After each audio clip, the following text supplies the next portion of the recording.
part 9 of the making of a very simple oscilloscope. And now the situation is this. I have connected all the focus and brightness potentiometers in a certain way. And when I say a certain way, it does not mean that it is the ideal way, but I have to take in account that a voltage that is driven to the cathode ray tube is not completely conform the data sheet anyway. That has many effects on the, say, the voltage, the voltages inside such a tube, the relations between the focus, the brightness, the anode and the cathode, etc., etc. But the circuit is surely working, and I want to tell more about it. In the preceding video, that was part 8, I did not show a schematic, but now we are, say, one step further in time and in development, and I want to show the schematic. By the way, when you followed this whole series of videos, you can of course think, well, we see exactly the same that we saw in earlier videos, and that's in a certain way true, though there are some important adaptations. At first I want to say that the first circuit that I showed in the preceding video was okay regarding the focus and the brightness and the dot on the screen.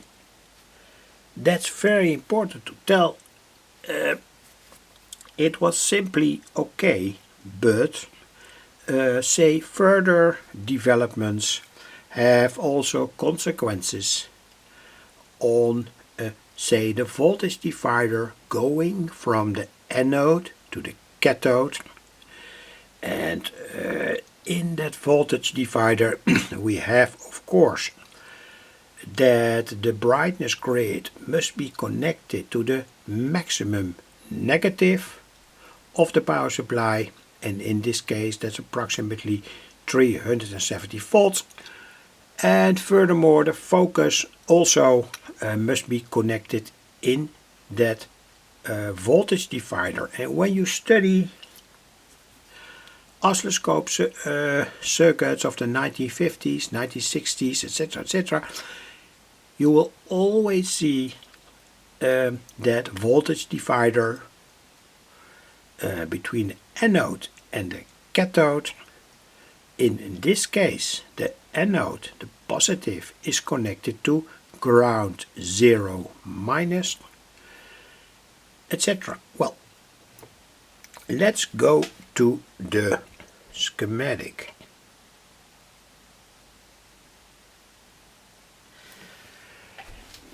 Here is the schematic.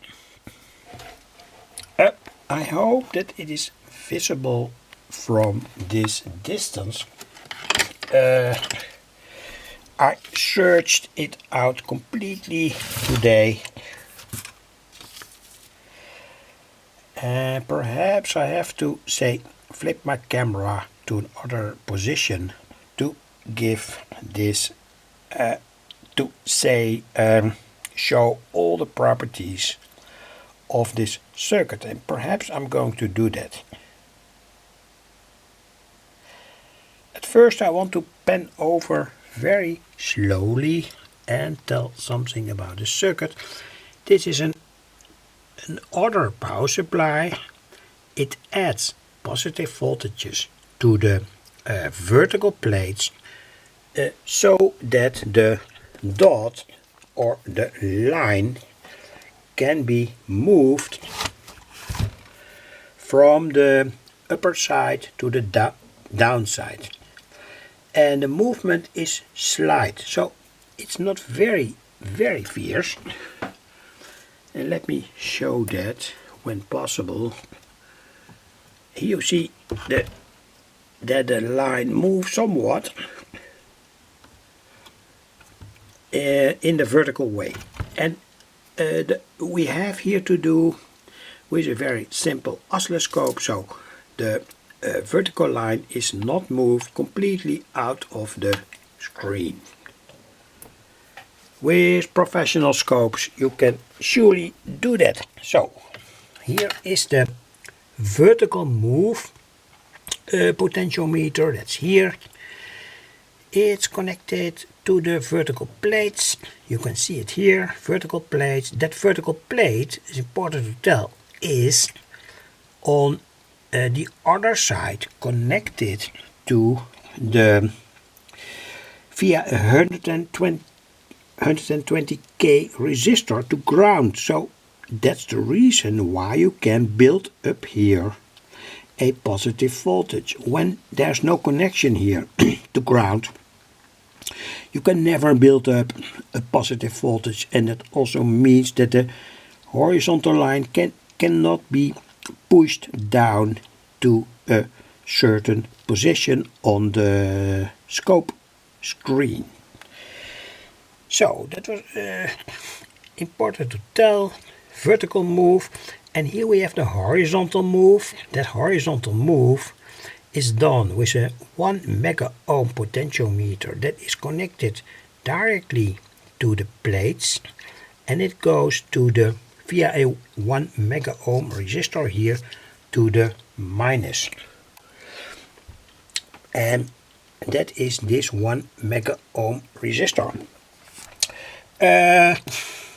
In fact, the whole idea is very simple, and I've thought about that in the earlier video 8.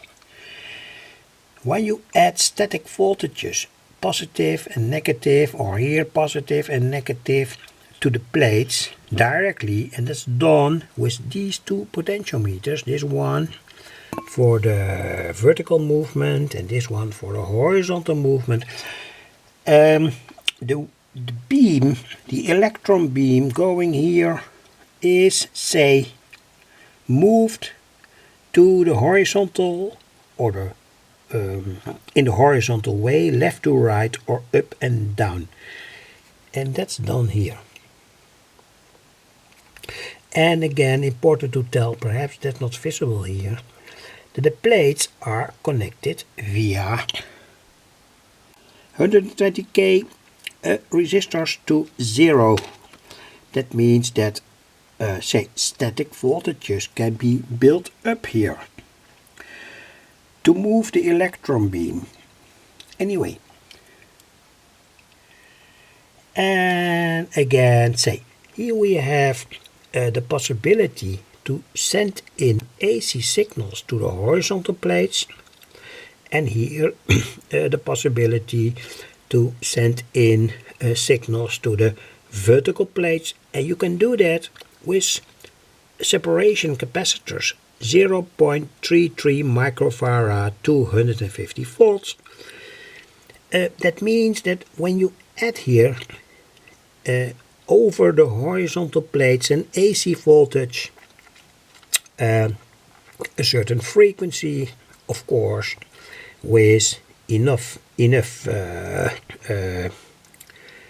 power, and then I mean potentials, to change here the charges on the plates, you can make a horizontal line visible. And that's what I've done here. Horizontal line, 50 Hertz, approximately 40 volts. And on the vertical plates we can do exactly the same. So these are the horizontal plates, here are the vertical plates. The vertical plates are driven with approximately 50 Hertz at 10 volts. That means that we see this Lissa, you figure anyway, etc.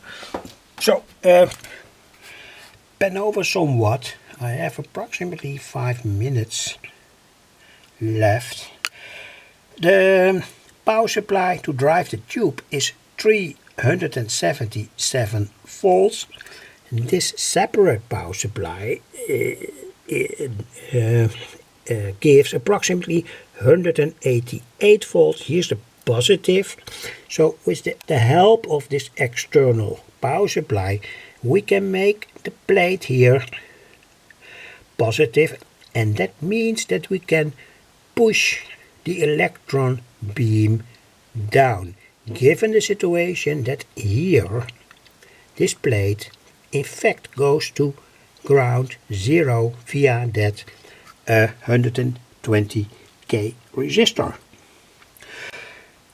So, well, bend over somewhat again. Signals can be sent in, like I told, via separation capacitors to the horizontal and the vertical plates.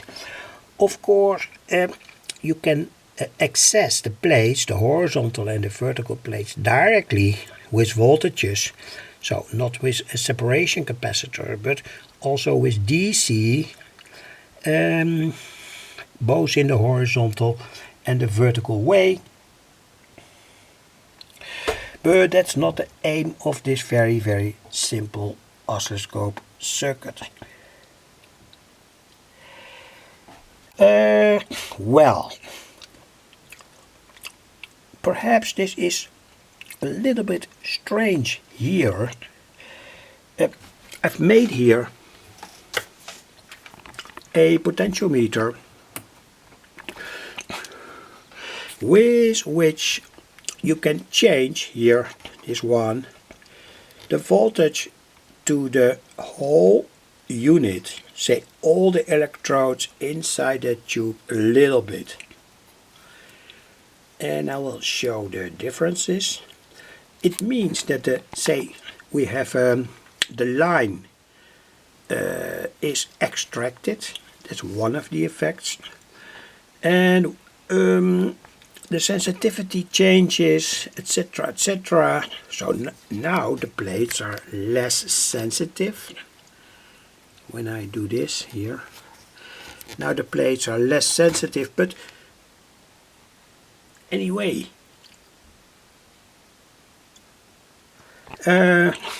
that's say the way that you can make it. Perhaps this again is a little bit strange here, that we see this wire here, and I've measured all the voltages inside the cathode ray tube. And the final thing will be to make a horizontal and a vertical amplifier. The horizontal amplifier will be a sawtooth generator. This was a first idea. There was another video, an earlier video on YouTube where I showed how it worked. Perhaps I'm going to use it. I'm not sure. Perhaps I will make another sawtooth generator that is more linear. So the idea will be, of course, to make a voltage move over the horizontal plates, a sawtooth wave, say, that moves the dot, forces the dot from the left to the right over the horizontal plates. And now that is done with the help of that 40 volt sine wave.